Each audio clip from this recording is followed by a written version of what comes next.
नमस्कार दोस्तों, आज मैं आपको दो मित्रों की कहानी सुना रहा हूँ। एक शहर में दो मित्र रहते थे। एक मित्र बड़ा धर्म बुद्धि वाला था और दूसरा मित्र पाप बुद्धि वाला था, लेकिन दोनों में मित्रता बहुत गहरी थी। पाप बुद्धि वाला तो व्यक्ति चालाक होता ही है, धर्म बुद्धि वाला धर्म में लगा रहता है। पाप बुद्धि वाला चालाक व्यक्ति धर्म बुद्धि वाले का धन हड़पना चाहता था। उसने अपने मित्र को समझाया कि हमारे पास जो धन है उसे चोर चुरा सकते हैं, इसलिए अपने धन को हमें जंगल में कहीं ऐसी जगह गाड़ देना चाहिए जहां तुम्हें पता हो और मुझे पता हो, ताकि जरूरत पड़ने पर हम अपना धन वहां से निकाल सके और हमारा धन भी सुरक्षित रहे। धर्म बुद्धि वाला व्यक्ति बड़ा शांत और सज्जन था। वो अपने मित्र पर भरोसा कर गया और उन दोनों ने जाकर गुप्त स्थान पर अपने अपने धन को गाड़ दिया और सोचा कि जब भी हमें धन की जरूरत पड़ेगी हम यहाँ से आकर निकाल लेंगे। धर्म बुद्धि वाला इस बात पर सहमत था क्योंकि वो अपने दोस्त पर विश्वास करता था, लेकिन पाप बुद्धि वाले दोस्त के मन में तो पाप आ गया था। एक दिन पाप बुद्धि वाला दोस्त उस जंगल में गया और अकेले वहां से सारा धन निकाल कर ले आया और अगले दिन धर्म बुद्धि वाले दोस्त के पास गया।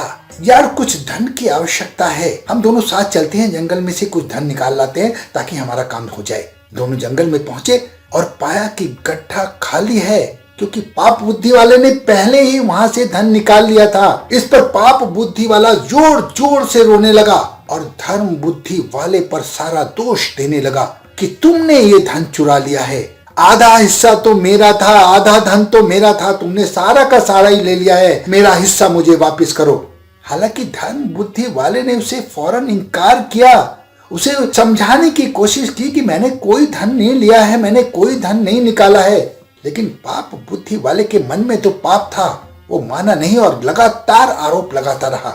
दोनों का झगड़ा अदालत में पहुंचा। तब पाप बुद्धि वाले ने न्यायाधीश से कहा कि मैं गवाह के रूप में वन देवता को प्रस्तुत कर सकता हूं और वन देवता ये तय कर देंगे कि दोषी कौन है। न्यायाधीश इस बात के लिए मान गए और अगले दिन जंगल पहुंच गए। इस बीच उस पाप बुद्धि वाले दोस्त ने अपने पापा को सारी बात बता दी। हालांकि उसके पापा ईमानदार व्यक्ति थे और चाहते थे कि वो ऐसा ना करें, लेकिन पुत्र मोह में वो मान गए और एक खोखले पेड़ के अंदर छिप गए। और उसने अपने पापा को समझा दिया था कि जब न्यायाधीश यहाँ पहुंचेंगे तो मैं आपसे सच्चाई से पूछूंगा कि आप कह देना धर्म बुद्धि ही चोर है। पिता को पाप बुद्धि का षड्यंत्र होने में झिझक तो हो रही थी, लेकिन बेटे के प्यार ने उसने विवश कर दिया था। अगले दिन जब न्यायाधीश, धर्म बुद्धि दोस्त और पाप बुद्धि दोस्त जंगल में पहुंचे तो पाप बुद्धि वाला व्यक्ति उस खोखले पेड़ के पास गया और उसने जोर से चिल्लाकर बोला कि हे वन देवता, आप ही बताइए कि हम दोनों में दोषी कौन है। धर्म बुद्धि वाले दोस्त को इस पर संदेह हो गया। उसने न्यायाधीश से हाथ जोड़कर कहा, जज साहब बस 2 मिनट रुक जाइए।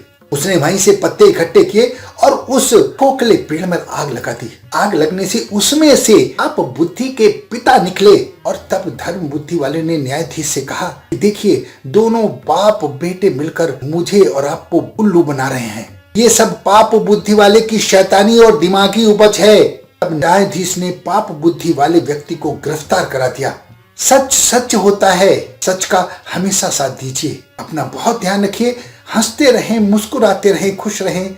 धन्यवाद।